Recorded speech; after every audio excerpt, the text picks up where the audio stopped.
And we are live a few seconds early, maybe like a second early than 8 o'clock. But we're here at the live show. We're here, Nasty Rally, live from the Nasty da Casa. I am your host, Nasty Leroy, aka That Man, aka That Nasty Man, the Nasty Outlaw Superstar himself, and my co-host, Stampede from the Great White North of Canada. How's it You going, know, eh? not A. Good to be here, Leroy. Gotta- yeah, got with the A. Gotta throw that. Um, Gotta throw that A in. Copyright it. got- gotta throw that A in there. Yeah. So we are we're gonna be talking about a lot of topics, but the main two topics that we're gonna be talking about, well, we're gonna be talking about Maple Leaf Pro Wrestling. We're gonna be talking about Shimmer. And I decided that one of my old podcasts, and uh, I was talking about Shimmer, and I was really in depth in it because I watched Shimmer, had all the DVDs for those, and I feel like it doesn't get talked about enough. This podcast, that's not even a podcast. This talk show is about wrestling that doesn't get covered a lot. So whether it be, whether you like it or not, if you hear it listening and watching, we're gonna talk about MOW. We're going to talk about NWA. We're going to talk about independent wrestling. We're going to talk about places like Turnbuckle Championship Wrestling. We're going to talk about all kinds of wrestling. We're talking about today's Shimmer. We're going to talk about Stardom. We're going to talk about a lot of different stuff and put people on game and let people know what it is. So if you don't like that we talk about everything else except for WWE and AEW, and maybe we might touch on it a little bit, but because this is a podcast for the wrestling don't get talked about, this is its for. So if you want AEW and WWE, there's many podcasts out there you can tune in. But for the international flair and the territory feel and the life of the territories, this is the podcast for you. Um, so how's it going, Sam Pete? Doing well. Doing well. Good weekend of wrestling with Maple Leaf Pro Wrestling. Absolutely enjoyed both shows. Great first effort from Scott. Shows flowed really well. The runtime just over 3 hours. No real big downtime between the matches. Only there was two matches on the card that I didn't really like, and they both involved the same gentleman. We'll get to that as when we kind of go over the our thoughts on those shows. You can take a wild guess as to whose match it was. If I you can have a guess, family. you get 2 points. I think I have a pretty good guess. Yeah.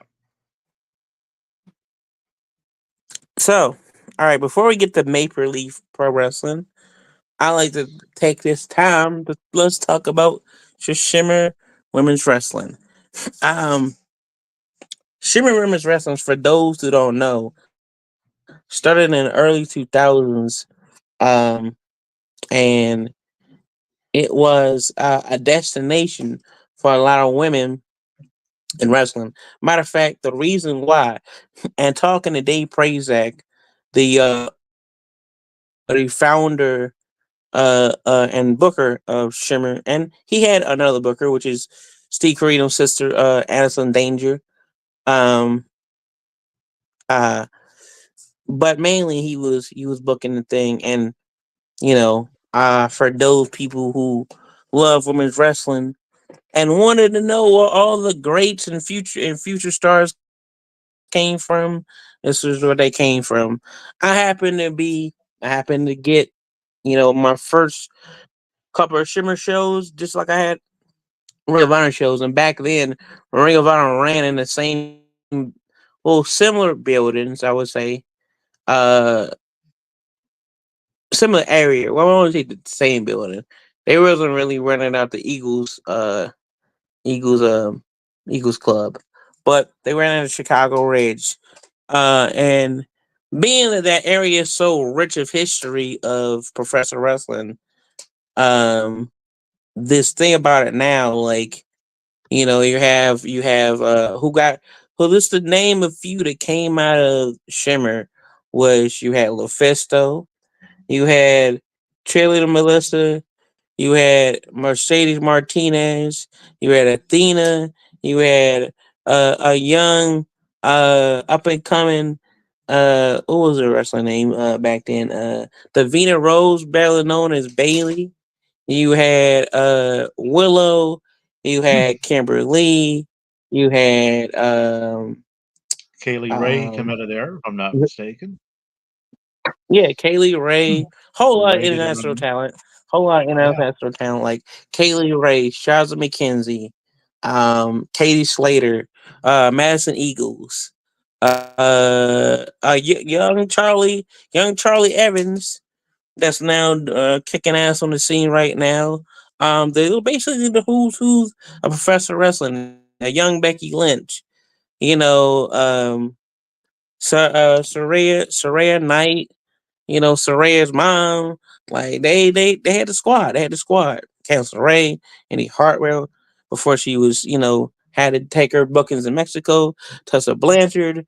We gonna get all of them. But the basics of Shimmer Women's Wrestling was at the time, women's wrestling in the early 2000s, as we all know, was not treated very fairly. It was not booked very fairly. It was not like national TV it was kind of, and I can say this on my show because it's my show. It was bullshit. It was a whole lot of bullshit. So it was a whole lot of pillow. Well, oh 05, oh 06 at the time, it was still kind of like pillow They and were jello treated as matches and this and afterthoughts. that. Well, they were Yeah. basically like during that time frame, like women's wrestling on a major scale, like they were they were treated and presented as afterthoughts, right? Like just Right. it was not well done, right?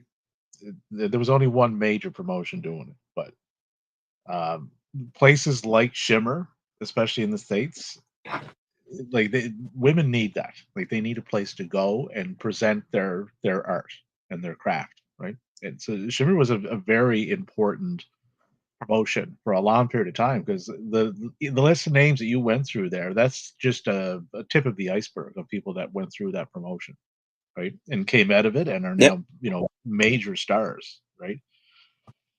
So, I would like to see another promotion come back on a larger scale featuring this.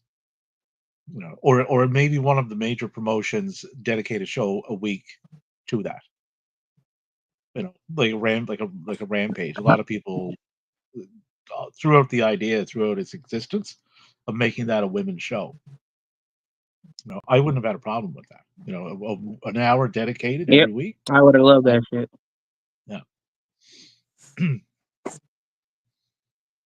because the women can go. Like, if anybody is really into women's wrestling and have gravitated over to where Stardom is and Tokyo Joshi Pro, that stuff is some of the best wrestling you'll ever see, and they're all women.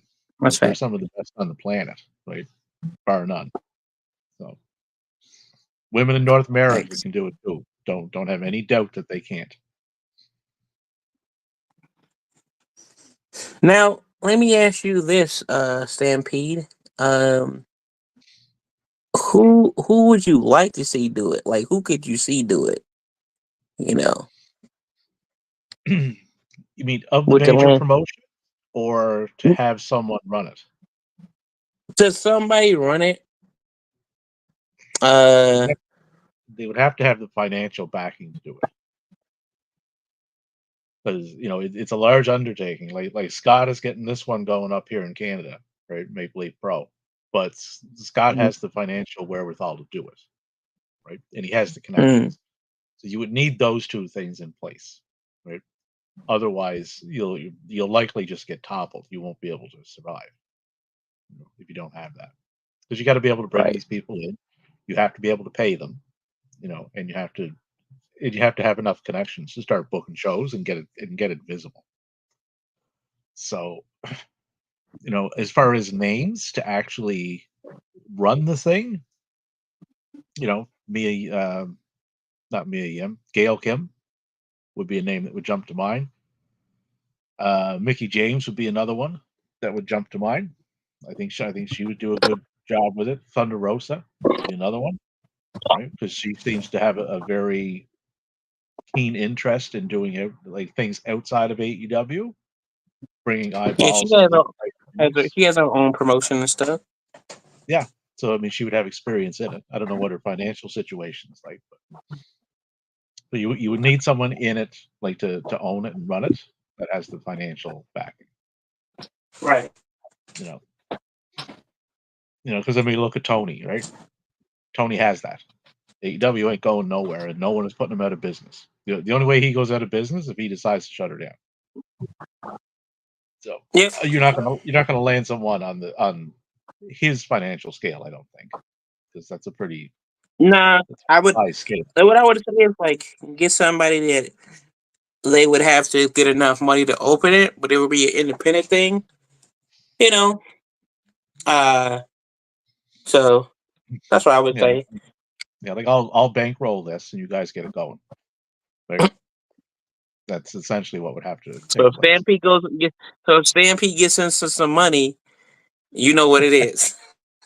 That would be one of them that I'd do. Yeah, Stampede, I'd have Stampede. I'd have them come from Okay, all over. so so because so you would get the trademarks. I don't know if you would call it Stampede Wrestling, but I can't do that. you know, I don't Bret think you Hart, could. But like, no, Bret would be down here in Nova Scotia kicking my ass.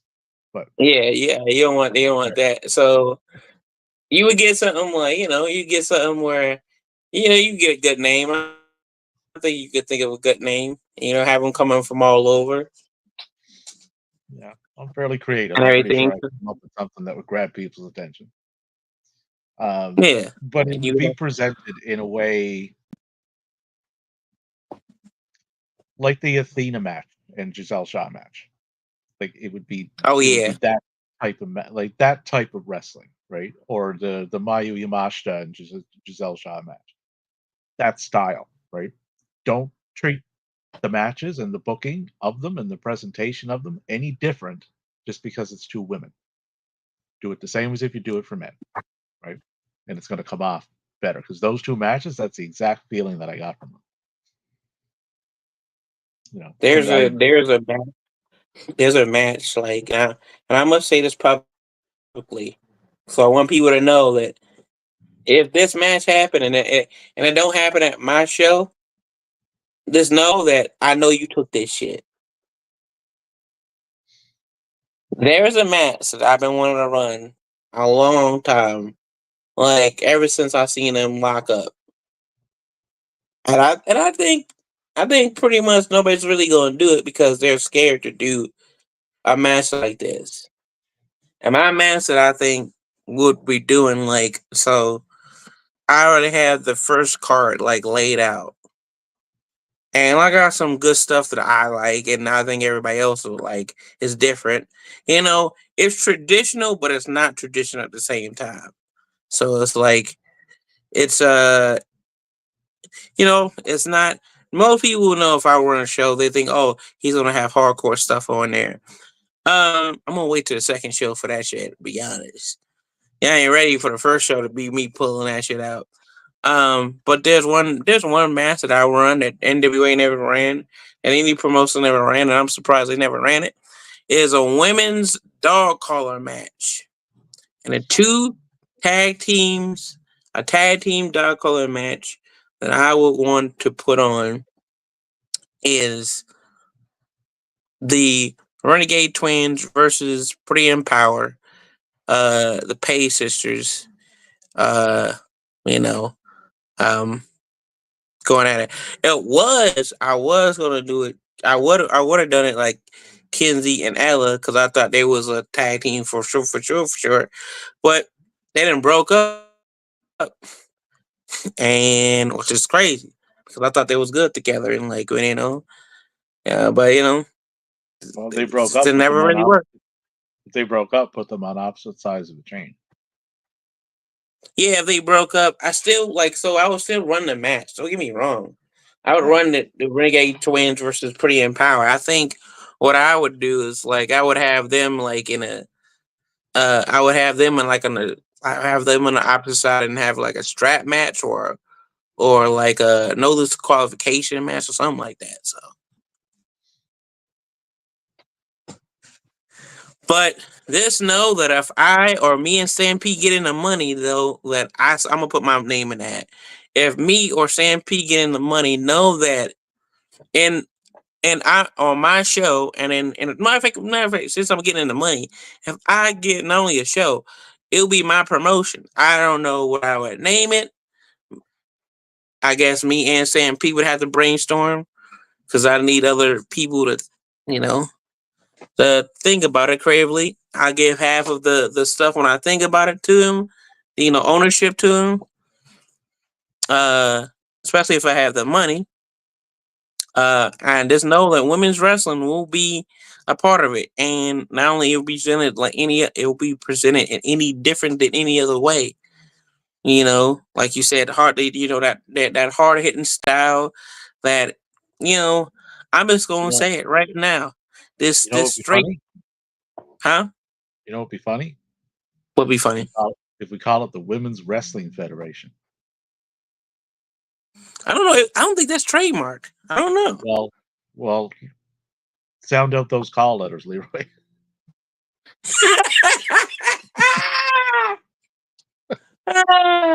We would be hit with that many trademark infringements, and that one won't work.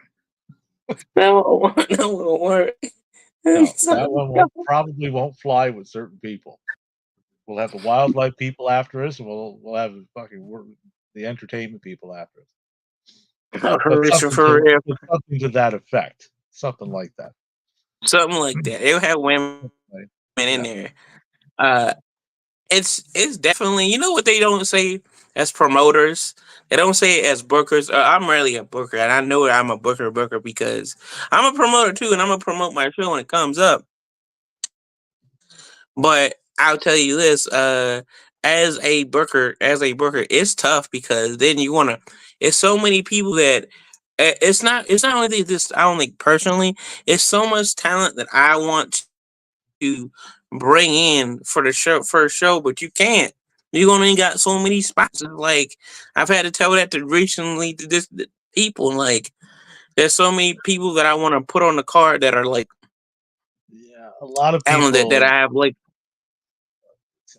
a lot of people with that particular problem don't actually seem to get it. Right? There's generally for whatever show you're running, if it's a weekly show, you get 2 hours. Right? There's only so many minutes in that hour to get people on. You can't get everybody on every week. It's impossible. So Mm-hmm. you have to Yep. you have to rotate people in and rotate people out. So that's I've never understood why people don't get that. It's a very simple premise. You know, I think it's just for me that I've learned that I can't get everybody on. Like there's like I was okay. Hey, this is a show, but like I want it to be a monthly thing. Like that's the goal. If I want to have a monthly thing, other than it be a yearly thing, like Joey's show. Joey's show is like a yearly thing. Like almost like every WrestleMania you count on spring break is now the institution for like WrestleMania weekend. Um and the thing I was just like, man, I just want to have a show I can run a show. And then when I get into money, because I will get some money and I've been manifesting it. So when I win, do what I do in the lottery, I'm gonna have my own territory. I'm gonna have my own place.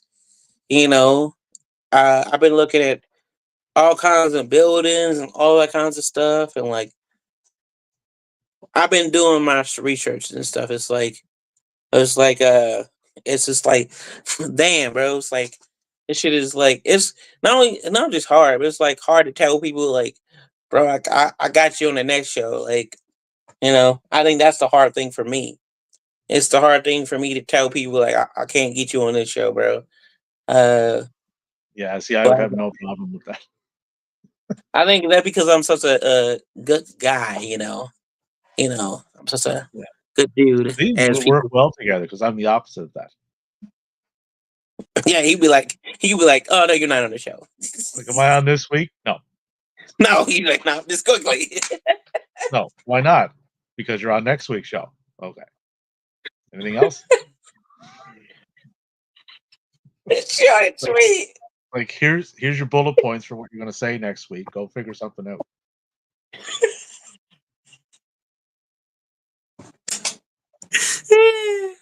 Just don't send me over to Japan to go scouting though, Leroy, because I'm likely not coming back. Oh, I know that. Oh yeah, I know. no. I No, know. if I ever I'm make gonna it over there, that's it. gotta No, send no one somebody will else. be seeing me again. Gotta send somebody else to Japan because come back. He's gonna come back. No, I'm staying if I ever get over there. He's like, oh, And I it's will, like he'd be and like, I will let's learn run to through speak. And I will learn to speak what, Leroy? Japanese. Japanese, Right. not Chinese though. Not Chinese. Fucking idiot. Anyway, my God.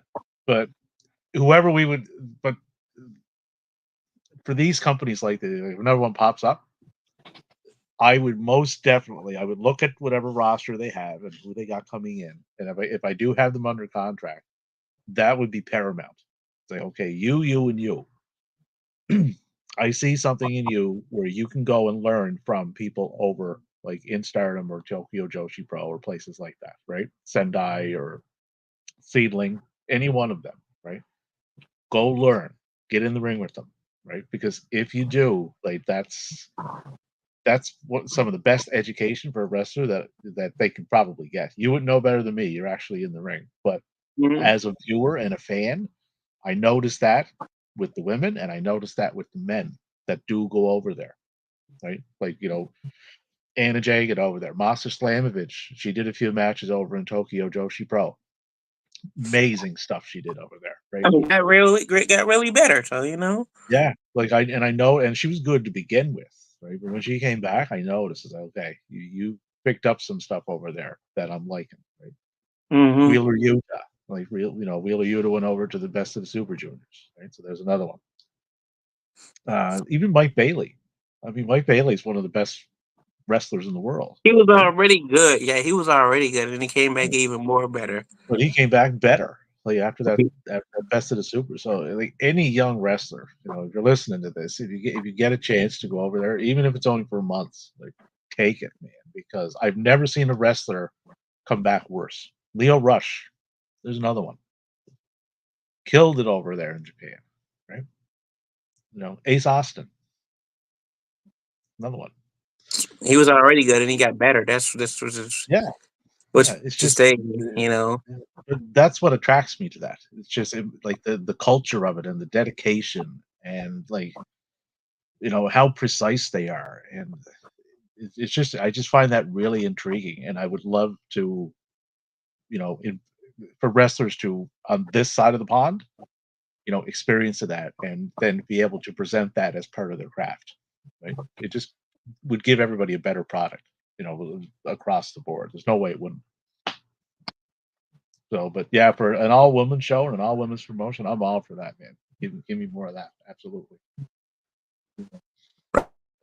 Right. And I think that's the thing that I think that Daniel was trying to get Jay to do. To be honest, is to go over When she there. was when she was there, yeah, that was mentioned. It wouldn't have hurt her, right? She would have came back better for it. Right? Yeah, I'm I just would not like. 100% of. I'm not 100% convinced of what her end game is, whether it's what she's currently doing Mm. or if it's something else. Right? If it's something else, then this is just a stepping stone to get there. But if it's this, then she should have listened to Brian and went there. I think it's a little bit both. I think she wants to do both. From talking to her, a lot of times she wants to do both. She wants to do wrestling, but she also wants to be in TV and movies. Like So she wants to be I doing what won't. Max. She wants to be doing what Max has been doing a lot of recently. Yeah, The irony, or Samoa Joseph. Jamal Joseph. Samoa The Joseph. the Yeah. the thing about that is, and this is what I'm gonna say because on my show we're gonna be talking some talk, and I'm gonna talk this talk. The the reason why it's called a nasty reality because we got to get people to nasty reality. And I might get some texts after this. I might get some. Why'd you say that? Why'd you do this? But my personal thing is, Max went over there thinking he was gonna get. I'm pretty sure he went over there. And when I say over there, he went to Orlando, and he thought, or Connecticut, or wherever, you know, he thought, you know what, I'm gonna secretly talk to WWE and stuff. And WWE didn't put it out, so they talked to him. He talked to them. It's the same with Garcia, but I don't fault Garcia. Garcia made the best move for his family, and his girl, whoever his peoples are, because he knew that they was giving him the offer that not a good offer. So I don't fault Daniel because but Max Max is I, a very person that he probably wanted to get this big amount of money, and they didn't give him the right amount of money. And even that, probably Cody probably put in a word in for him. It just wasn't enough that he thought it was going to be. So what did he do? He said, "You know what?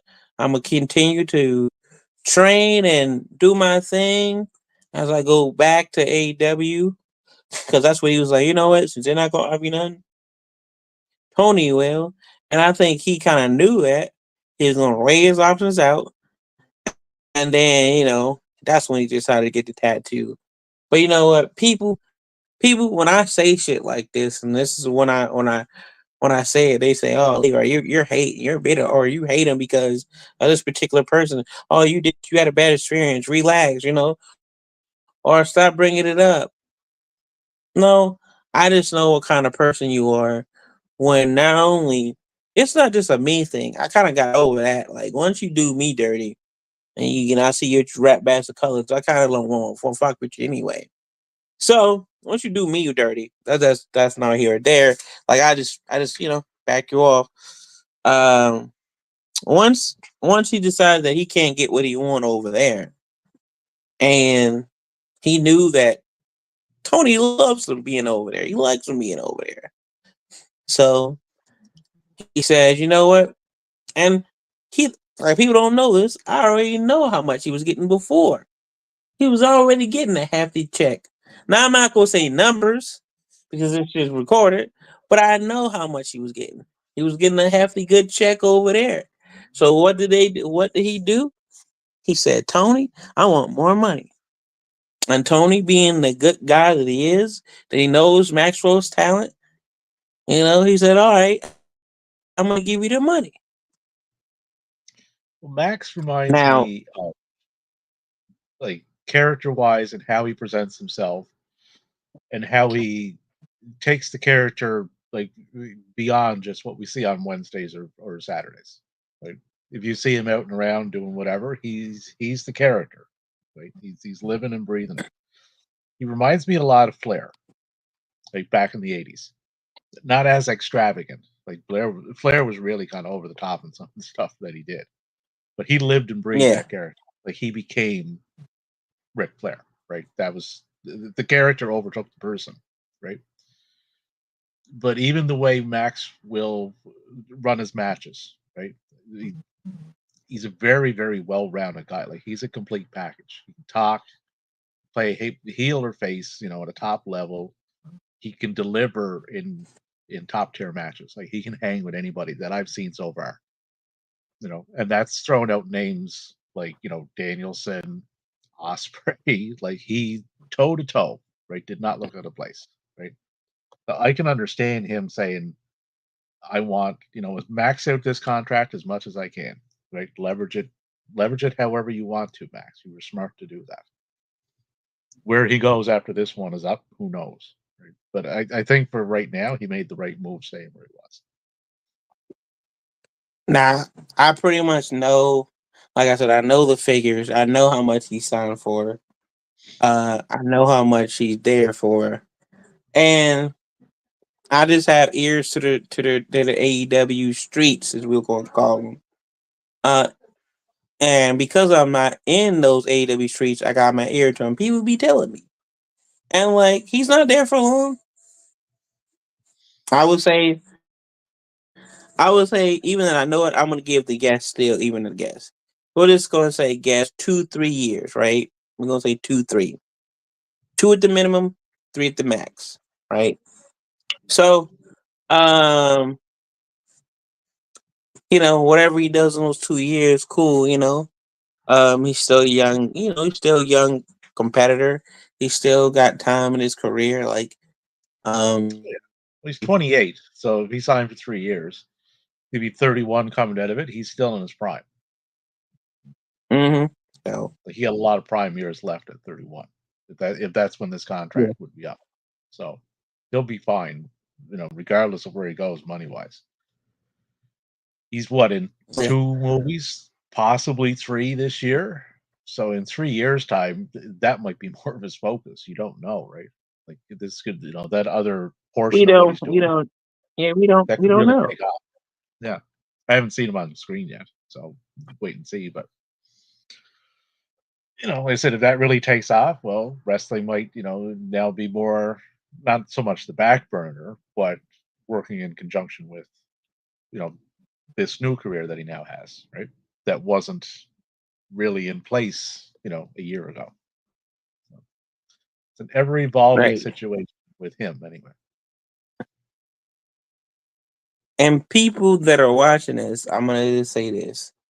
Now, you was wondering, oh, is he gonna say some controversy stuff? But yeah, I guess you could call this controversy, but I'm about to say.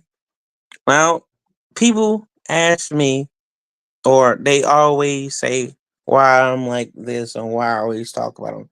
And this is the only context I'm talking about because we brought him up. I don't talk about MJF as much as I do no more because the rat's a rat. Um, but I will say is this: I want you to guys really do your research. And for those watching Nasty Rally, if you're watching this, you do your research. So I already know you ain't on no. I don't have to do my research type. You know, type of why I gotta look up people. Nah. Look up the promo between him. I mean, Ricky Starks and MJF. And as he tells them, "Oh, you do the same formulaic promo. You trash the people. You trash the city, and all this other stuff." Watch that whole promo, bar for bar, word for word. Then put together the last time Ricky Starks was on AEW TV.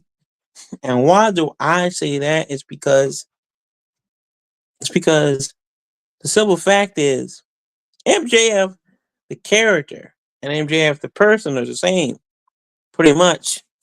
Because why would Ricky Starks just disappear? Do you think that Tony doesn't like him?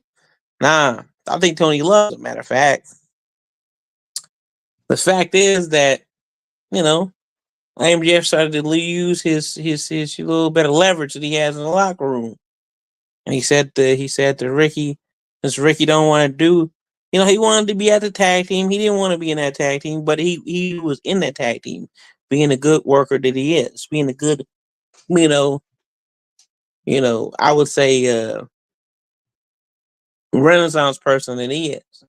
So he did that. They broke him and Cass up, him and Big Bill. I mean, and people want Ricky to go to WWE. If that's his flavor, cool. If their interest, cool. That's my guy, Ricky. We used to not get along, and we're getting along now because he's a good friend of mine now, and I want good for my friends. So I'll say this as I say this. MJF was definitely one of the causes of like him not being on TV, and I'll say that for a full fact. Why? Because the man doesn't like competition. He doesn't like nobody better than him. If somebody's a threat to him on the microphone in the main event, he don't like that shit. And you better be like, nah, Leroy, he likes competition. Guys like MJF thrive on competition, all this other stuff. Hmm. Does he? Does he? Does he? Maverick, I remember not only a Dan Garcia getting power drives multiple times, but also taking off for TV. Ricky Starks not on TV. Now, people say, because I don't really believe like he's turning shit down, and he had to come out and say he don't turn shit down. I think Ricky knows the answer. He's just not going to say it, but I will because on the Nasty Rally, we're going to say this. So realize that when you see MJF might be made one of the causes. I ain't gonna say he's the main cause, but he's definitely one of the main cause. So with that being said, just do your research. So getting on to the next topic of stuff that we are going to be covering. Like I said, getting back to the Shimmer, getting back to Shimmer actually, because Shimmer in the history of women's wrestling, and the reason why I bring this up, like you said, Stampede, a uh, we need we need a women's company like a Shimmer, and and if those who want to know is Shimmer still around and are they still up? No, it's the Funk is not around no more. But if you want to capture old episodes, you can definitely get on hotspots.com for $9.99. I used to have it. It's nice. You can watch all the Shimmer DVDs. I didn't even know at a point that Willow was in there a couple times.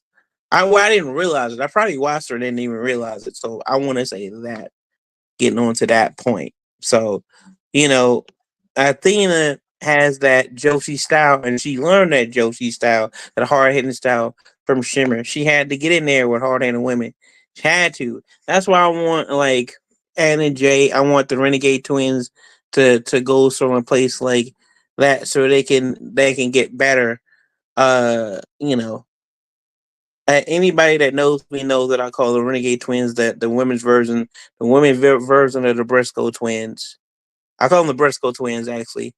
Uh, but the Briscoe brothers, like they're the female version of the Briscoe brothers. Hard hitting, trash talking, very versatile tag team. So want them to do very good and stuff. There's a lot of women out there that are busting their ass and stuff like that. And we'll talk about that in the Nasty Leroy approved segment. So that being said, getting forward to hard hitting women, and we was talking about Maple Leaf Wrestling earlier. Let's get to some Maple Leaf Wrestling right now. So, Sam P, what we got? Let's go over. You want to go over night 2 or night 1 first? Well, we'll go over night one first and kind of do them in order, I suppose. Okay, okay. All right, night 1.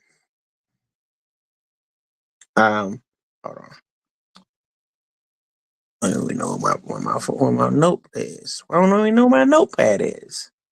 So night one, first match up out of the gate was ELP, which would be El Phantasmo, Josh Alexander, Stu Grayson. So that would be your Canadian contingent of wrestlers.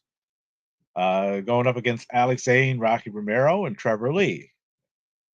For those unfamiliar with who Trevor Lee is, that would be Cameron Grimes from WWE and NXT land. Um, Prior to that, before the match started, there was a little opening that was done by Bret Hart. Very, very well done. Uh, Went back through the history of the promotion because this is not a new promotion, for those wondering. This was alive and well 40 years ago, right? And it went under. But, Bret Hart was through there, Terry Funk, Harley Race, Ric Flair, like just, legend after legend after legend was through this promotion at one time or another. So they did recap all that, and then they gave a little kind of State of the Union of they're here for the live right now, and starting 2025 is the future. So I think these first two shows were just kind of a taste, but I think 2025 is the actual launch date of whatever they're going to set up from the way that that epilogue was done at the start. Right.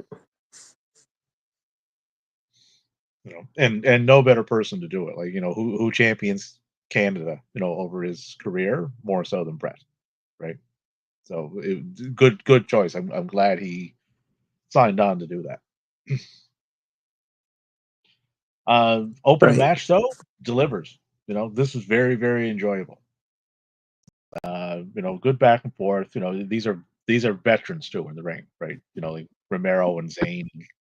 Lee. We know the people on the Canadian side. They've been around for quite a while. Right team went over. You're going to have your contingent of your three Canadian wrestlers. You want them over in your first ever match, right? So, and that's what happened. So good job all around on that one. What are your thoughts, Leroy? I thought it was a really good match. Just I thought Drew Grayson showed out. I think the Canadian contingent showed why they should be on the show, and it was a really good and just flowed really good. Like like you said, the veterans are moving how they move. So you know, yeah, there's a lot of Canadians that one I didn't know that some of them I didn't even know they was Canadian. To be honest, like that shit shocked me.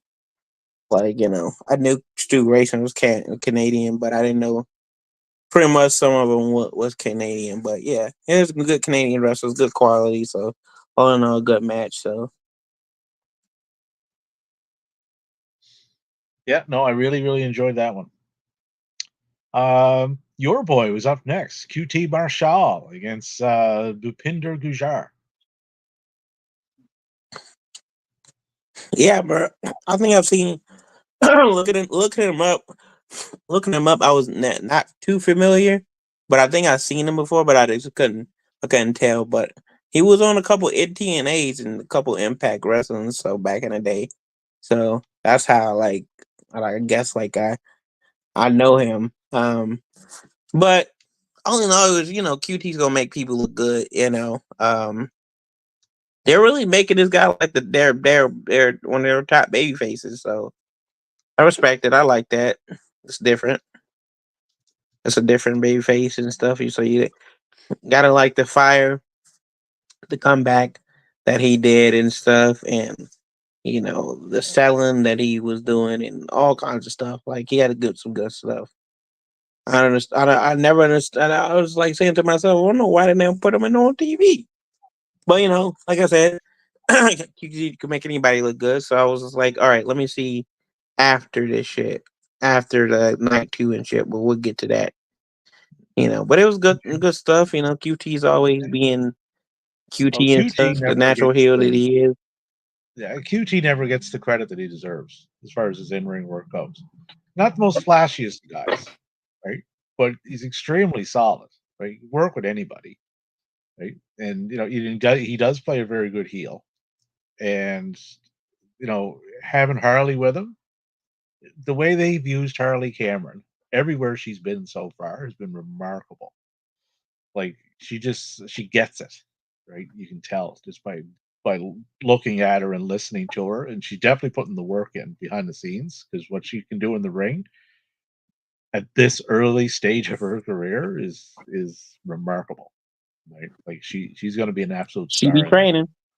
Yeah, yeah, you can tell She be it's very training. very I obvious. know that. Yeah, yeah.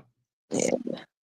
Um, Four-way match up next. Kylie Ray defeats Aurora Tevez, Laney Luck, and Taylor Rising. Nice to see Kylie win this, right? Like I believe we were speaking on a show last night. I think it was Leroy, or the night before, one of hmm them. Uh, just Kylie has that very likable factor about her. Like if she wanted to, and if she's ready for that, she has a very Willow Nightingale kind of persona about her, right? She's just hard to dislike, like with the character that she runs, because it comes off very genuine. It just seems like that's who she Yeah. is. Right. I don't know her. You would That's know what her better, but that's the impression that I get when I see her. It's like, okay, this seems like you, right? Just turned up a little bit. So, yeah, fine match. definitely. It was a little clunky in spots, right? But with a four way, you do run into that occasionally. This was one of them. Um, but the right person definitely went over. Like Kylie should have won that, and she did. Mm, now, the one person that I was unfamiliar with, I have to be honest, is the what was her name? Torres? Aurora Tevez, Teves. Tevez? Yep. Tevez? I think she might. I don't know if she may. I'm just gonna guess that she's probably like one of their students or somebody that they know or whatever. I don't know. So, but she was yeah, she had some good stuff in there. She had some good you know good She's moves in there. 64 career matches, So so and she's been do you wrestling know what for school like where she trained? 8 years. She's been wrestling, cheerleading and kickboxing background, based out of she's born in Toronto. Battle Arts Academy, Santino Morella, and Yuki Oh, she's Ishikawa. in Santino Barella. Yeah.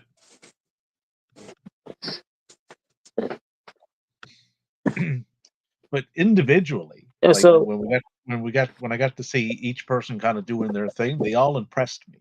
Right, there was just a couple of spots within the match. It was like, ooh, okay, that was a little clunky, and it was one dive out towards they just hooked their feet on the ropes. I mean that happens, but it could have ended a little bad. More, it could have ended badly.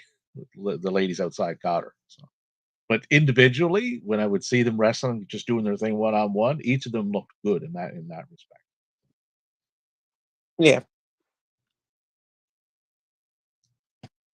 Um, Um.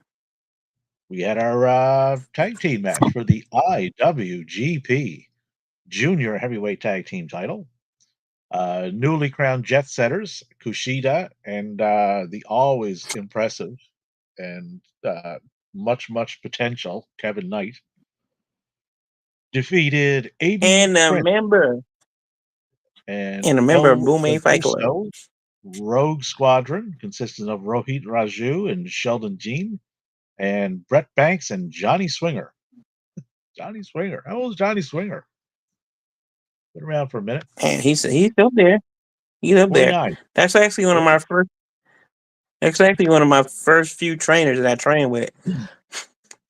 Me thinking he was old, and Yeah, that's I'm actually five one of years my. older than he is. Yeah, Ah, the so irony of that it was all. my first few trainers that I've Johnny Swinger is one of my first few trainers other than training at the Wild Samoan school. He was one of my him and the Wild Samoans are like the one of the first few people that I trained with. Um, you know, uh, so it's good to see Johnny. I will say I didn't really learn all that much like I did. I learned some stuff, but I learned all I did like I did at QT. But what I did learn is I learned how to be not just a good striker, but how to when I do be a heel and I do be a villain, how to like do heel tactics and stuff, and like do other stuff that old school wrestlers do, and yeah, I will say that Johnny probably paid the best compliment to me that I could ever have. He, as a kid that used to watch ECW, have somebody that was actually in ECW telling me, "Oh yeah, you could definitely hung with us. You could have definitely hung in there in ECW." And I don't think he just gave that compliment this out of just because he was being nice. I think he truly meant that. So it always means a lot to me. I'm sure he says he's going to start some more camps up, some more swing time camps. So if y'all are if I don't know if he's already started it, but if you in the I don't know Kennesaw, I guess he's going to the Kennesaw. I don't know where, but if he's going to the Kennesaw, but if you're in the Kennesaw area, if you're near there, definitely should do a giant sugar camp. You will learn some stuff. Real fundamentally sound camp. You learn how to be fundamentally sound. Um, yeah, that's why I learned how to be a little bit fundamentally sound. Like I learned a couple things, to be able and stuff. But yeah, Brett Banks, I've heard that name. I think I've seen him a couple times actually. I used to watch a lot of Smash wrestling, so Smash wrestling. So I've seen him before. Him and Gargano had some good matches. So shout out to Brett Banks, still kicking ass. You know. And incorporating, like you said, like old school stuff, right? That's important, because those things have lasted that amount of time for a reason. You know, look at the Outrunners, right? The Outrunners are essentially Mm, 1985, right? But they are for most real. likely the most over tag team out there. Like not only in AEW, anywhere. I can't. Nothing. No team really pops to my head right now that is more over than they are. And And they're they're really just over. doing They're it. almost over. Yeah. Well, when they first showed up, I was a little skeptical. I was like, okay, well, I couldn't figure out. Okay, what are you guys?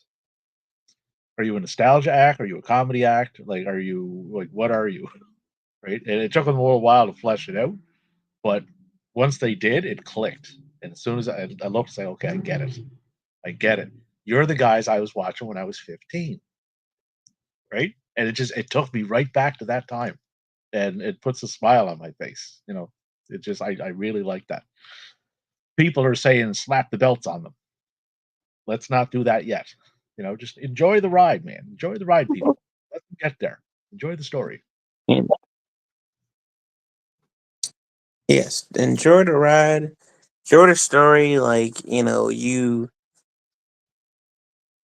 definitely want to enjoy the story of them being a tag team. You know, uh, I would say, damn, what is that a Power Ranger on me? That's nuts. But all right.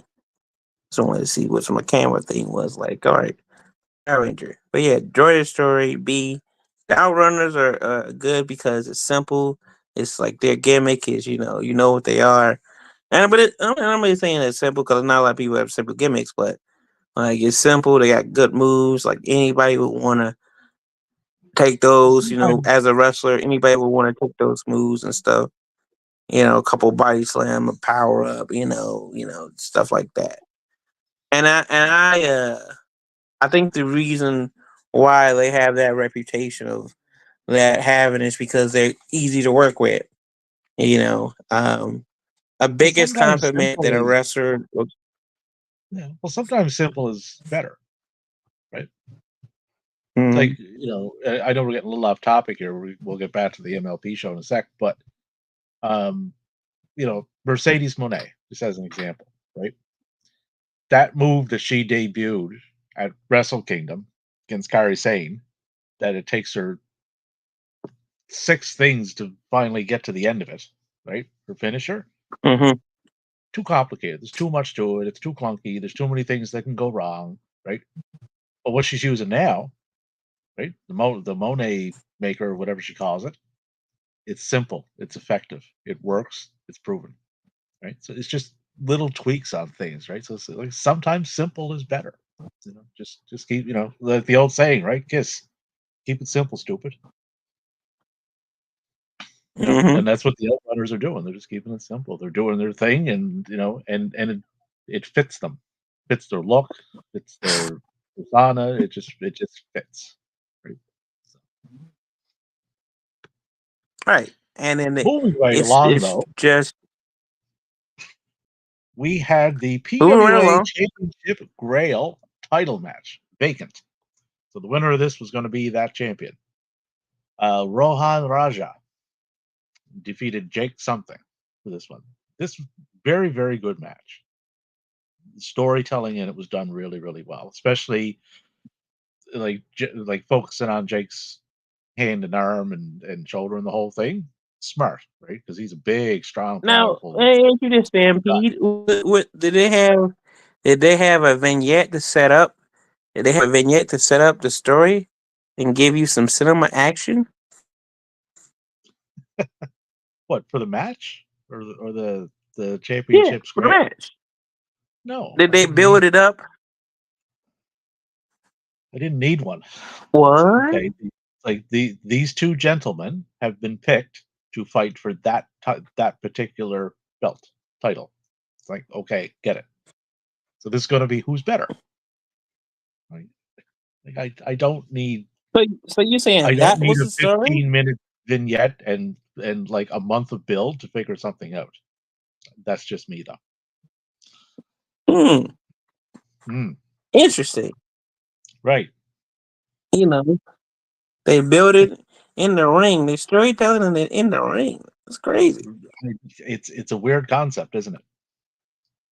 I know. But it worked. Like 'cause I was very in I was in the whole match, right? Whole match. I was pulling for Jake because I'm more familiar with him, but I also knew Jake had a few other things on the go elsewhere. So I knew it's like, okay, you're probably not winning this, although I would like you to win it because I like you. But I probably likely knew he wasn't, and he didn't. So, Right. yeah. But Rohan cut a little promo afterwards. Ruthless Rohan Raja, I believe he's going with now. It's the moniker that he's added on to himself. So he's going to be running Mm. it as a heel, right? Which is good, right? He kind of has that way about him, so that kind of fits. Rohan was in NXT developmental over in Europe, if I'm not mistaken, one time. So if people are looking for things that he may have done that you want to see, that would be where you would find him. I'm just gonna confirm that. Make sure. Yep. 2022, 2021. Not a lot of matches. 6 matches one year, 7 matches the next. But he was there. He was also an Impact, if you can track him down there. He was an impact guy. That's what I researched and stuff. Hmm. So been around. He's 32. He got a good look to him. He talks well. Like he's pretty decent in the ring. Been wrestling for 9 years. So Scott put the title on him. Put him on for a reason. So there's a guy to keep an eye on, right? Right. And then this match happened. I don't know. I don't know what this was. Bully Ray and Raj Deshi. For those unfamiliar with who Raj Deshi is, it would be the Maharaja, Jinder Mahal. This was, without a doubt, it'll likely be the worst match I've seen all year, and like Mm. not even close. Like their second is not even close. So they did There's not have nothing. any chemistry. They didn't have anything. Like Mm. nothing about this. Like I looked, nothing about this was good. Nothing. I couldn't find anything about it that was. Mm. Generally, I can find something, right? Oh, no, hold on. This is not necessarily the match, though. But when Bully came out and he was doing that little back and forth with the ring announcer, right? And, build up heat for himself and, Rogers goes, that was done really well. He did that well. If they had stopped the match right there before the match had started, then it would have been fine. But unfortunately, the match did take place. So it was 8 minutes and 53 seconds of just not good. So, for those wondering if they do ever watch or venture over into cage match land, on 59 votes, it's at a 0.78 rating. Zero, under one. You know how Damn. that's that's bad. That's bad. Yeah, it was I think bad. I think the Tyrus EC3 match is rated higher, if I'm not mistaken. Mm. That's only a 1 point something, but yeah, it was just not good. it brought the rating of the show down a little bit, obviously, because it was a thing that happened on the show, right? But from there, things got much better again. We had the Giselle Shaw and Mayu Yamashita. Remember, I said earlier, I love when they book women's matches not like women's matches and like a professional wrestling match. This is what I was Yep, you referring did to. say that. This one, right? Yep, you They did were say that. throwing, yeah, like they were throwing at each other, man. Those strikes were hitting, and they were hitting hard. Like you could see it. Like the camera wasn't pulling away from it. There was no, they're just about to hit, switch the camera angle. There was none of that shit going on. Like you seen that they were laying it into each other, right? And it was good back and Playing it forth. in my favorite style. Yeah, they got a good amount of time. They got 12:36 in the ring, um, and they had me guessing. It's like, okay, I don't know who's winning this because it would Mm, make sense. that's the Right. that's the best when you can have them guessing. Yeah, like like I said, the Jake match earlier, I kind of knew just because I knew Jake had other stuff going on, but that wasn't a reflection of the match. It was just other things that I knew of. But this one here, the way they structured it is if Mayu were to win the match, then she gets inserted into the match on night two with Giselle Shaw and Athena, so it would have became three way, right? Um, but Giselle Shaw did win, right, and deservedly so. Just a great performance in this match, and it was just a taste of things to come. Like because the match on night two, that was something else. But I'll get to that when we get there. But just it's good stuff all around. I really like the way the women were presented in that. It was good stuff. Yeah, it was a very hard hitting style, and I like that style. Like, I definitely like it for women. You want to know my favorite match that Rhea Ripley's probably had? Well, Rhea Ripley and Charlotte had that I've liked.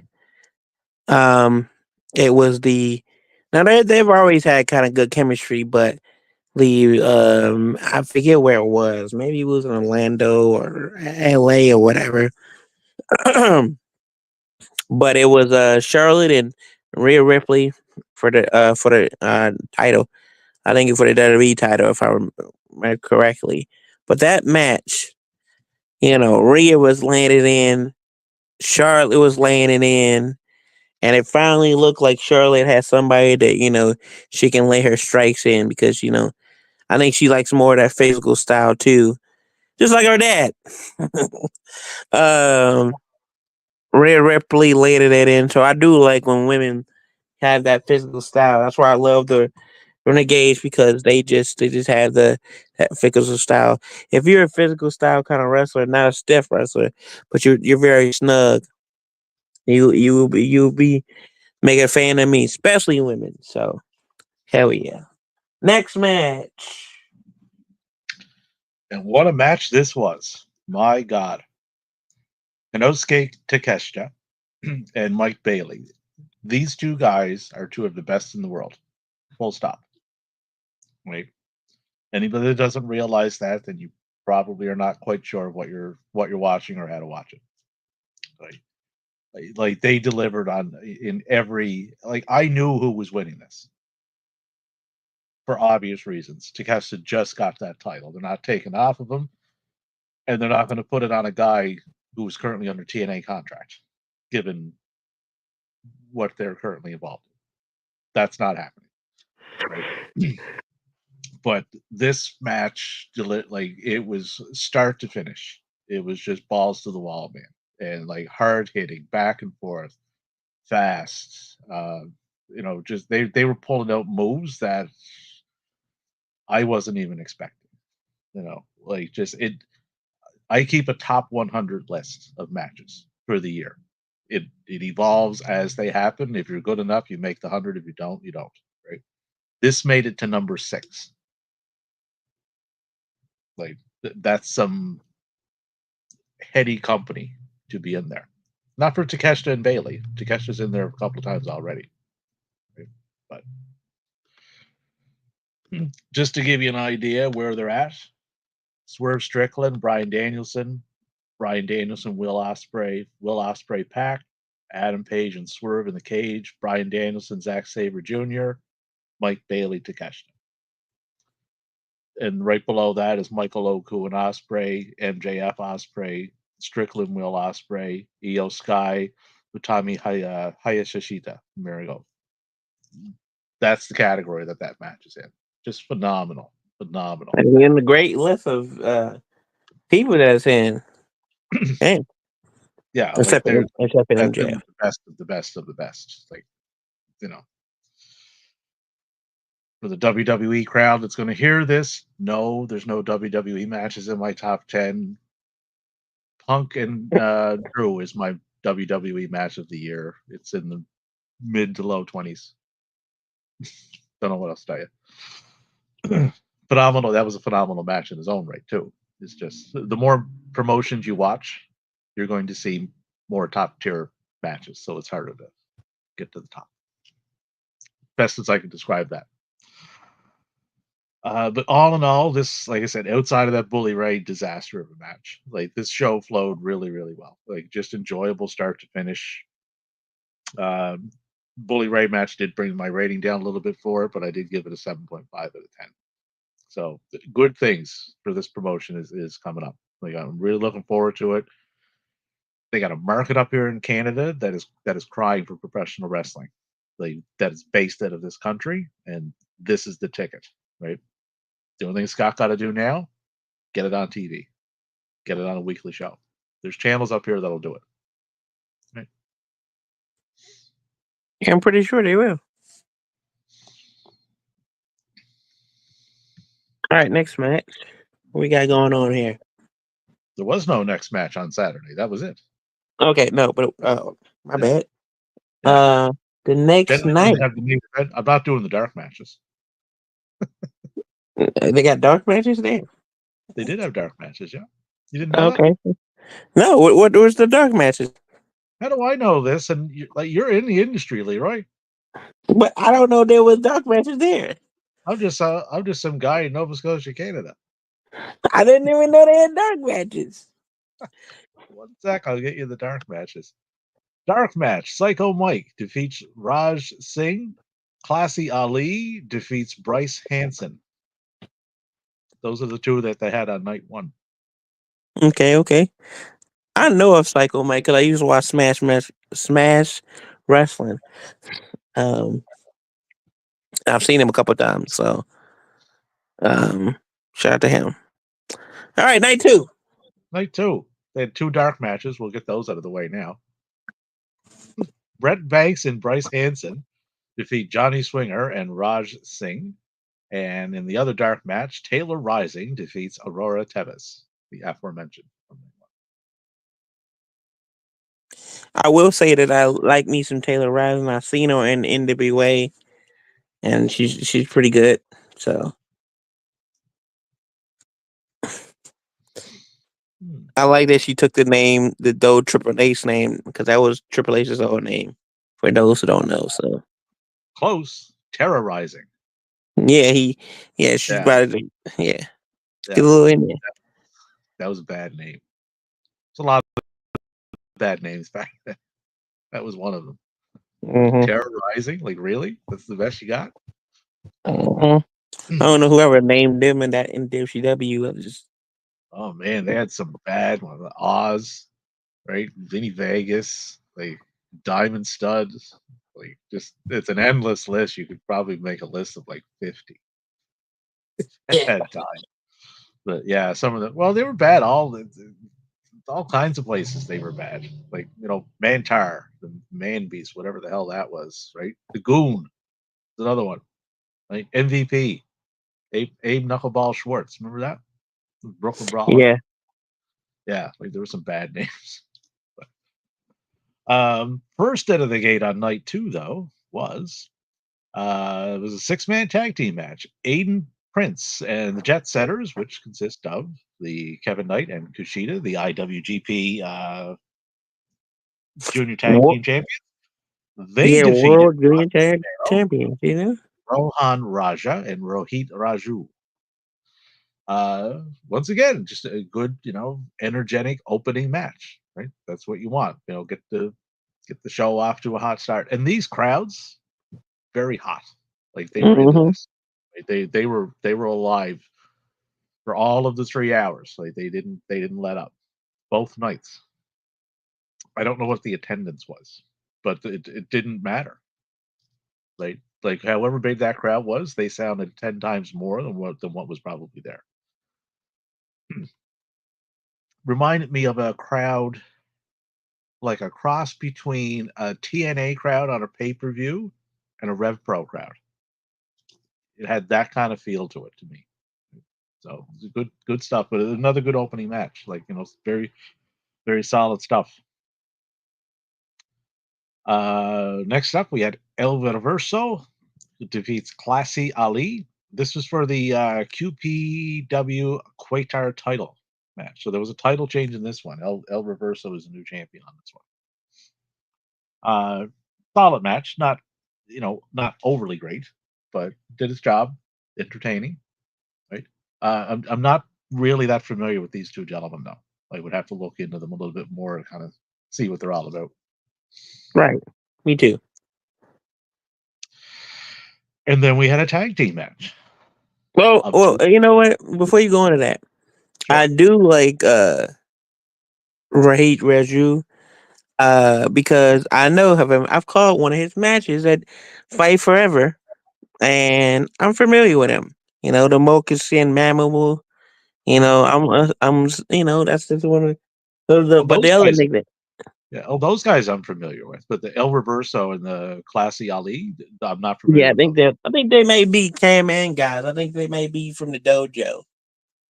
Yeah, but I'm not. It's the first time I had seen them was this weekend.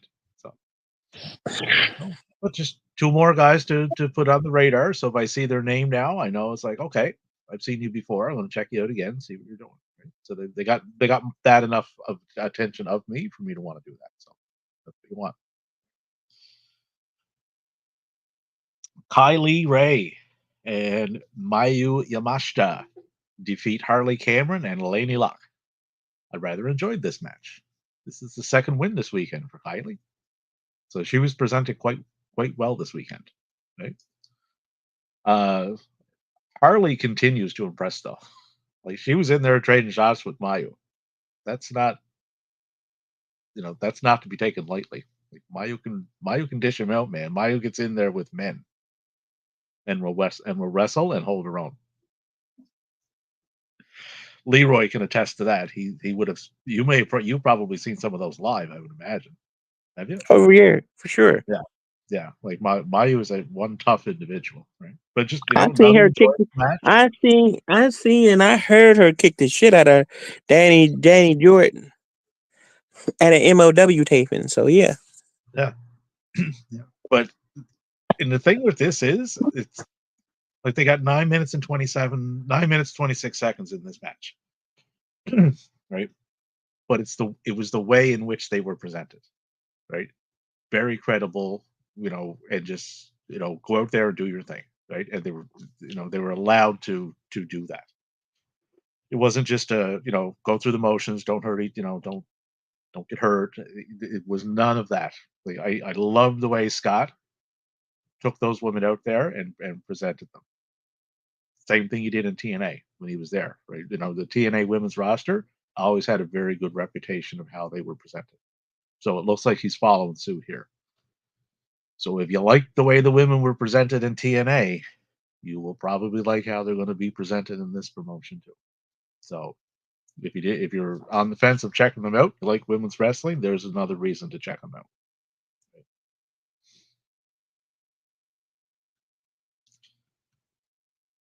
Next up, we had the six-way scramble match. It's Psycho Mike defeating Alex Zane, Jake Something, Sheldon Jean, Stu Grayson, and Trevor Lee. Uh, another just an enjoyable match, probably, but like in the range of like a 7 out of 10 match. That type. Um, very happy for Trevor Lee too. Like me too. yeah, like you can tell he's enjoying what he's doing when he's out there. Right? and I like seeing that because I know he has a passion for this business. Because I remember when he was let go, he he genuinely seemed quite heartbroken over that. Right? Yeah, it was definitely heartbreaking. Definitely for sure, for sure. To see him, wrestling here in Canada, and then you'll see him pop up in Rev Pro, and you're seeing him popping up all over the place, right? So he has no problem finding work, right? And he's using his own name, not using the name that he had previously. So good on him. Cut his hair too. I don't know if that Different was look by too. design to kind of distance himself from what he was doing before or not. I don't know if there was, or maybe just wanted to cut his hair. Who knows? It was a new look. It was a new look. You know. Yeah. Uh, this next match, I was very much looking forward to. It kind of flew What's under the up, radar Body Slam? with the other two high-profile matches that were booked on this card here. But Mike Bailey and El Phantasmo, like they could have stolen the show probably easily if they had, if the match was booked that way. Yeah, and if it Uh, wasn't the main event of the Casting and Giles Alexander. What's up, Body yeah, Slam? That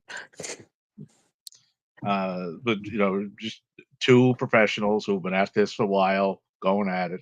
Just very enjoyable watch. I didn't even know. I didn't even know LP was from Canada. Vancouver, I believe. I'm not Oh, I didn't know mistaken. that. I didn't know that. Yep, Vancouver, British Columbia. 37 years old, so he'd be wrestling for a while now. 18-year pro. But ELP goes under the radar a lot, especially in North America, because I mean he spent the majority of his career over in Japan. He's like a young stampede. He went over and was like, okay, I'll just come back here and visit. I like where I'm at. Uh, just another very, very enjoyable match. I gave it, I think it was an 8 out of 10 or probably an 8.25. Uh, every bit of that deserved. Right? Got a good amount of time. Got 16, 18 in the ring. Just good stuff. Good stuff. And then Bully Ray happened again. They put him in another match. Thankfully, in this one, he wasn't in the match very much, so that actually helped the proceedings. Uh, but in this one, Raj Deshi got the win back. Right, him and Bhupinder Gujar beat Bully Ray and QT Marshall. Fun spot from Harley where she landed head first into between Bully Ray's legs, right, for the what's up, I think it was. So that was kind of a fun spot. But other than that, there wasn't a whole hell of a lot to this that was much good for Right. this match. For this match, so normally this would be my match of the night by a wide margin, but the main event did exist. But Athena and Giselle Shaw, if the people listening and going to be listening to this, if you have not seen this match yet, go watch it. Right, this Please was do. Please do. absolutely incredible what these two the show that these two women put on. Just hard hitting, back and forth, like a quick pace, near falls, just inside, outside of the ring, just amazing. And I wasn't sure if Giselle Shaw had this level of stuff in her. I am now, right? Because she did it twice in one weekend. And if anybody doubts Athena, then maybe pick up another viewing hobby, spelling bees, maybe perhaps, right? Because this woman is it. If she gets into a feud with Mercedes, which a lot of people are thinking in the new year, look out, right? Look out. Giselle Shaw is a freelancer, so I don't know where she's landing. Maybe MLP, depends on what their contract situations are like, but um, she'd fit in on the AEW roster too if she so chose. But she could do both. It would seem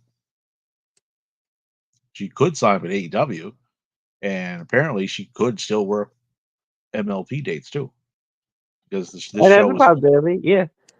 This show was full of it, right? Right. Yeah. So this, and it shows like this and matches like this. Like people are saying, oh, the matches are they not really that important. Well, this match here shows that they are, because if any promoter and owner of a wrestling promotion seen this match and they looked under Giselle Shaw and they seen the word freelancer underneath her name, then they should be picking up a phone and they should be calling her or her agent or somebody, try to get her under contract. That's how good this match is. This is a contract making match for her somewhere if she wants it. I had this match just above the Willow Statlander match for my women's North American match of the year. It was that good. You'll notice I did say North American. Mm-hmm. Right. I have to separate one from the other because for two reasons actually. The matches over in Japan are completely different how they run them. The speed and the ferocity of them sometimes it's just too hard to do a comparison between generally what goes on in North America. And a lot of people don't know who the hell I'm talking about when I start putting matches up from Stardom and Tokyo Joshi Pro and all. It's like, who are these people? Like, you have their names, man. Go look them up. Their matches aren't that hard to find. But that's part of why I do it too. Because some people will see the names and they actually will get interested and go look. Like Wes, our friend Wes, Mm-hmm. Simon is Yeah. another one, right? Through that there, they've kind of got turned on to Stardom and everything else, right? So there's two, right? Got to start somewhere. And then the main event. My God. I think we said that a few times during this show. Konosuke Takeshita main eventing his second show in 2 nights with his friendly Not new a newly classic. won continental title or international title, sorry. Right. Taking on Josh Alexander. Like not quite as good as the Bailey one, but still excellent. Still Mm-hmm. excellent, right? Like this it placed 10 spots lower on my top 100, came in at number 16. So that's still, an accomplishment given who, some of the matches that are on there now. So that's very good company, right? Um, Tons of time. Those two matches, the Athena Giselle Shaw was 23:52, and this match got 29:31. That's how you main event your last two matches. You give them time, you let them go, and you let them show it. You show people what you can do, right? But just amazing stuff. I knew who was winning this for the same reason I knew who was winning the Bailey match. They're not taking the title off to Keshta this quick, and they're not going to put it on someone who's currently signed a TNA because you know follow the series of bad events that could potentially happen with that, right? Like, would you want Josh Alexander or Mike Bailey showing up on NXT with your international title? I wouldn't. Well, I don't think so. No, I don't see that. I don't see that. I don't think they would be flaunting that particular title in a favorable fashion. I don't think. But but even knowing the outcome, it doesn't take away from how well the match was done and how well the match was produced and booked and the performances from both guys. And it was a different style match Definitely. than than the one on Saturday with Bailey. So that's a testament to Takeshita, right? To be able to run two matches back to back nights and have them be very, very different from each other. That's that is an immense amount of talent to be able to do that at this level. You know, so just good stuff all around. Night two, I gave this one a 7.75 out of 10. So just very enjoyable weekend of watching wrestling with Maple Leaf Pro. So It very definitely was. happy. Definitely Oh was yeah, a good. With a good card. I liked all the different styles. I wanted to say the thing. That my Psycho Mike, I like that spot where he was doing what the body slam. That's also a good spot. Nobody really does simple fundamentally sounds as a spot no more. Like one of the few people who do body slams as a spot. The only time I seen it is seeing that thing. The only time I seen that the triple double body slams is Ezekiel Jackson. So shout out to Psycho Mike on that. Ezekiel, there's a name I haven't heard in a while. Yeah, I think he's trying to come back. That's why I saw him on this. I seen him on his Twitter and stuff. He got he's I don't know. He said something about like wanting to come back or whatever. So I think he might want to get a Legends deal or whatever. So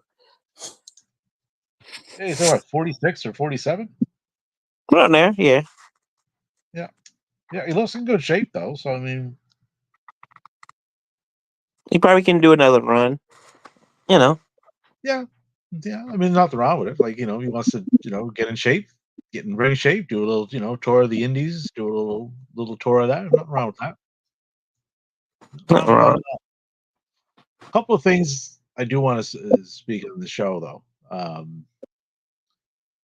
way they did it and the things that they would be bringing up. Like they brought up a lot of history, right? So they seem to be presenting this towards an. This is not an insult to casuals. Don't anybody take it as such. But it seems to be presented towards an educated fan, right? Who would know the references in which they're speaking of, as far as the history goes, right? That's how they did it the first two nights. I don't know if that'll be on a weekly basis when they get it on TV. Wait and see. But I did pick up on that, and they made it a point, right, to mention as many promotions as they could, like Definitely. people that were on the show, like their promotions, where they're from, people that were not on this show but had wrestled somewhere else. They even called out their name, right? They promoted TNA Bound for Glory, Scott's old place, where you just get out of a non-compete clause with them. He still promoted their pay-per-view, and he promoted Dynamite. Hmm. That's how you do it, guys. That is a classy move. Doing that, right? That's how you build relationships. That's how you forge partnerships. That's how you build trust, right? That's why I am very secure in saying that this promotion is going to make it go very much so. Don't be surprised in a short amount of time if this one here isn't viewed as the number 3 promotion in North America. I wouldn't be. No, that wouldn't shock me at all. Would not shock me. We know WWE is number 1, just due to the sheer size of it and how long it's been around. We know Hmm. AEW is firmly entrenched in number 2. So TNA, I'm still skeptical on whether They're in number 12 4. in 12 to 18 months if they're even still a thing. They're number 4 right now, and it's gonna get a lot of people upset. But it is what it is because it's the Nasty Rally, and we tell the truth over here. But number 3 promotion is GCW. So, whether you like it or not, that's what it is. And then if you tell me, hey, they don't have no TV deal, bro, they run all across the country. They run all across the world. They going to Hawaii. So name an independent promotion that's going to Hawaii. I want to know. When you let me know when you find out. So number A 3 long promotion way. is you know is the GCW. And I'm not saying that because I used to work there. I'm not saying that because those are my guys. I'm saying it because it's a fucking fact. Matt Cardona, as much as I dislike him, said that one time, and I was like, you know what? As much as you're a rat bastard, I agree with you. They, a rat can be good, be a right one time in their life, and that's what it is. So if I hear somebody on Twitter, they don't have TV, or you know, they're not an independent because they you're thing coming out of me, your debate, your argument is invalid. Whatever you say is invalid. That's one. I want to let it be known when y'all hear this back, and you come up in here, Leroy, no, they need TV. TV is dead, bro. Only time people who need TV is AEW. You don't really need TV if you're a new promotion today. Like, Maple Leaf ran on Thriller, had a great show, sell that bitch out. Great wrestling, commentator Marinaldo, like, they got the money, so I don't want to hear that shit you're talking. All right. Anyway, so yeah, I agree with you, Stampede, and this is why, like the first time in the spaces that I knew that we are on the same page.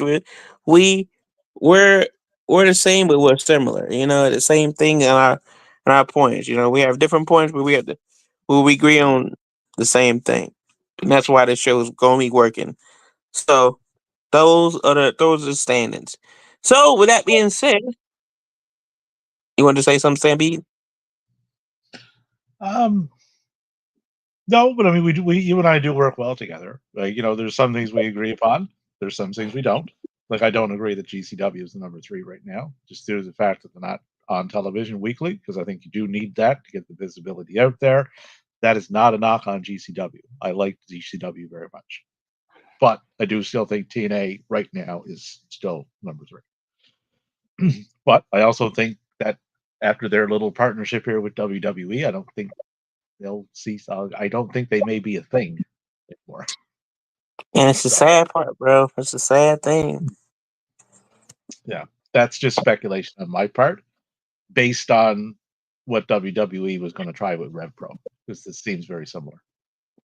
Yeah, So I would watch to see if they want to get the TNA library on their network or whatever it is, because that's what they were going to try with RevPro, right? We'll put your matches on our network, and then we'll for this amount of time, and at the end of that, we have an option to buy you. right. RevPro said, "No, I don't think so." So Shout not out on to Rev. Red Pro for not Shout out to selling. RevPro for Shout out to RevPro for having a couple of brain cells to realize this is probably not a good idea. Right. Not the best idea. Not the best idea. I'd like to remain in business for as long as possible. Thank you. But yeah. But no, good show, Leroy. Good little rundown on the women's wrestling. Good thoughts. Good back and forth. Nice little recap on the MLP show, which is very much needed. Right, we got to get that name out there. Get these Definitely, guys definitely, promoted. Right, get people to get eyeballs on them. So, definitely. And during the end of the show, we got some few segments that we're gonna do. Um, my rap bastard of the week and my nasty Leroy approved from managers and wrestlers and stuff like that. Shows that I'm on this weekend. Um, so we'll do it like this. The rap bastard of the week is none other than Alley Catch. Alley Catch is the rap bastard of the week for turning on Effie and being a rap bastard. I like what's going on. I don't even know. I don't even know what to say. What's going on with people? First is Mance Warner. Then it's Alley Catch. Like, well, what's going on? I don't even know. Like, I don't know. This is just like I shout out to Stunt Marshall. Uh, one of the members of the Hard Targets that's in Retinal Wrestling. You know, TV. Not only he's TV ready, he's hilarious, a real life character.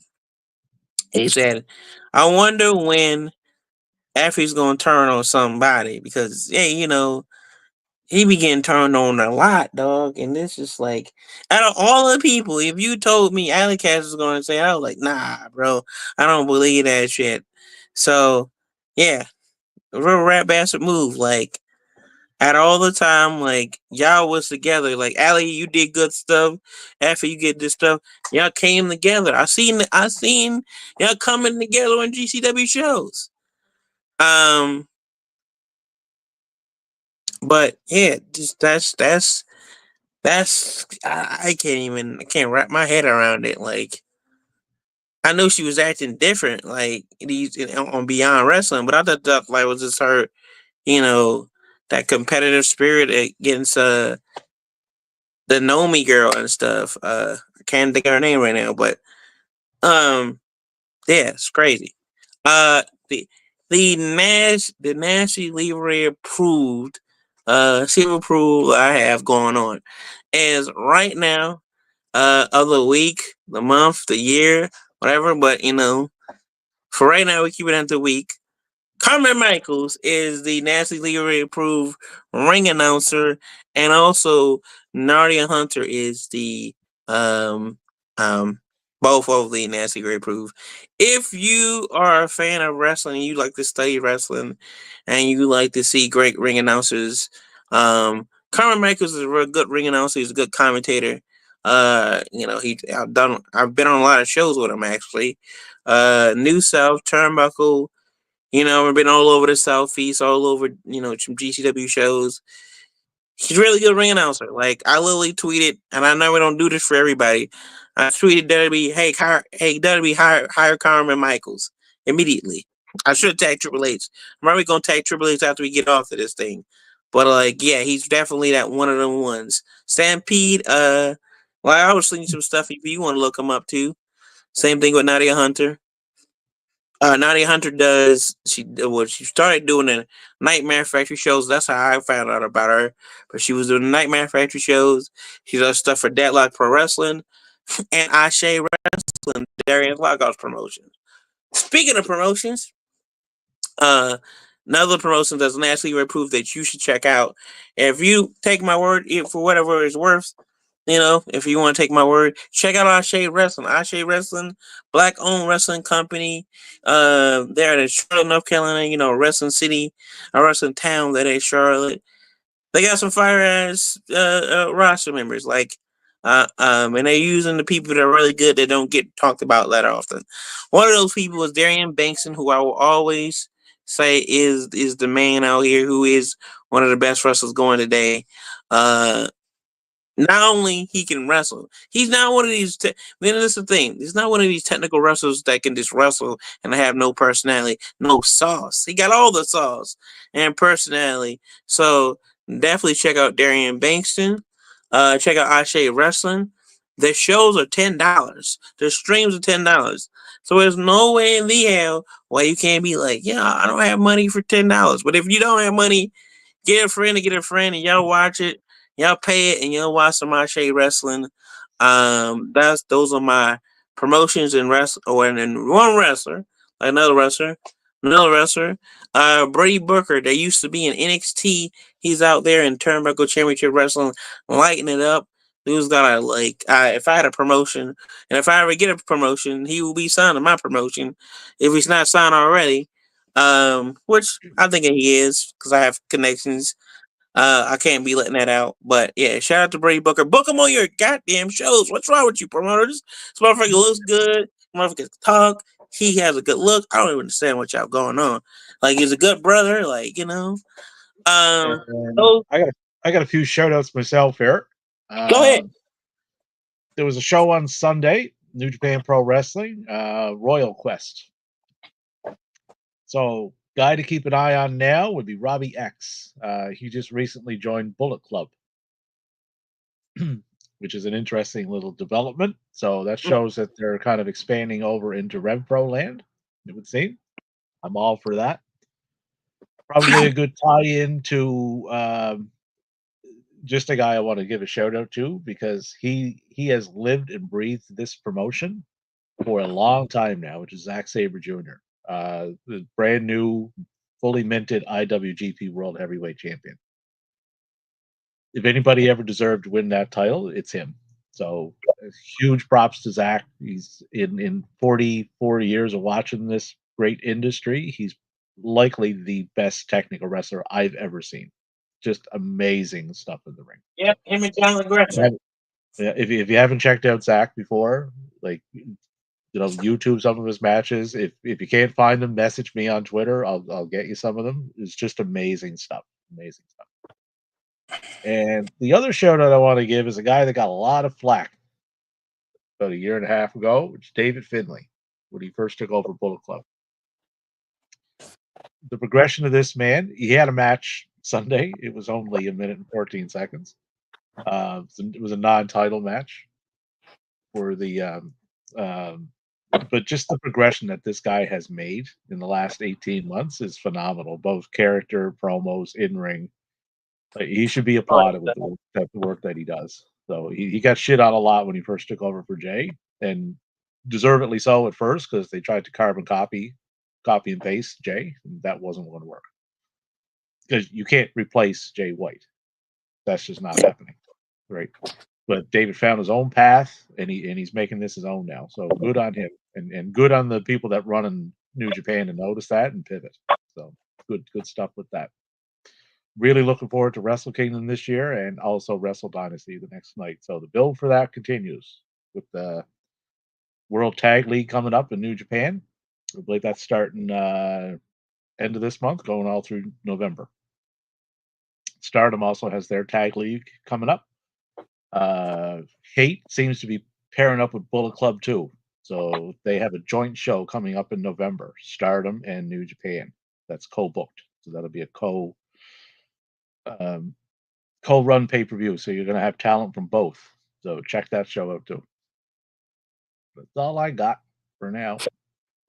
all right. So as we go down to the end of the show, like I say, other than Ashley reproving the rap bachelors, shows that I will be on and shows that I got coming up. I have Turnbuckle Championship Wrestling. If you're in anywhere in the Georgia area, and I mean anywhere, we're running all over. We're even running in Alabama, man. We're taking over the Southeast, man, becoming the premier territory in the Southeast. So I work for a lot of premier territories, and New South's one of them.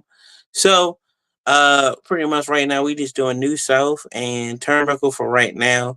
Look for me in AAW in Chicago. That's the next destination. Looking to make my debut up in Wrestling Open and beyond. That both of those promotions and chaotic and that whole area in Massachusetts and coming back to New Jersey at some point. I don't know when, but I will be back at Russell Pro at some point. But I just want to let people know, like everybody in the Northeast, my home region, man, I'm coming back. So also, like I was saying, Turnbuckle Championship Wrestling, we in there. We in there. So I don't know when we're gonna get a streaming deal or anything like that, but for those who want to see what's like at Turnbuckle, it's really family friendly, simple. So just simple fun. It's simple fun pro wrestling. Like it's just fun. It's just fun stuff. So if you want to know what QT's doing, that he's not on TV, or if you care, uh, if you're a QT fan, if not, whatever. I know some people not as fans. Yeah, Turnbuckle Championship Wrestling is run by Cody Rhodes' sister, Tia Rhodes. I think she's like the vice president, something like that. Wrestling operations, all that kind of stuff. So people want to know who's running it. It's QT and I forget. It's mainly Tia, Tia, and you know.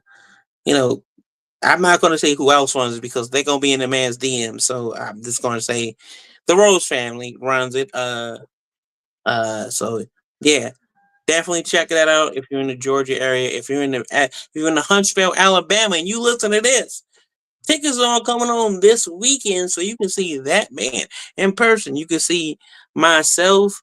You can see Turnbuckle Championship Wrestling star and former NXT star Brady Booker.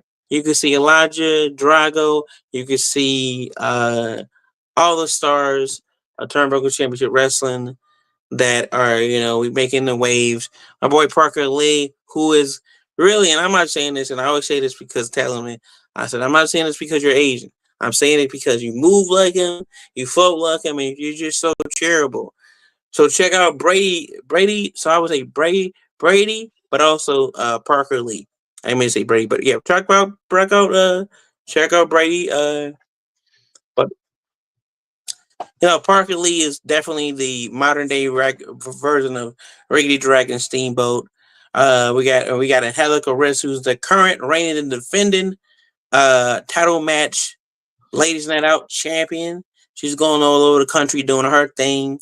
So yeah, man, you never know who might pop up there. So um, there's a lot of connections, a lot of people pulling up to Turnbuckle. So uh, you might get surprised. So just like a Nasty Mania coming up soon, coming to the venue. I can't promote it, but Nasty Mania will be coming soon.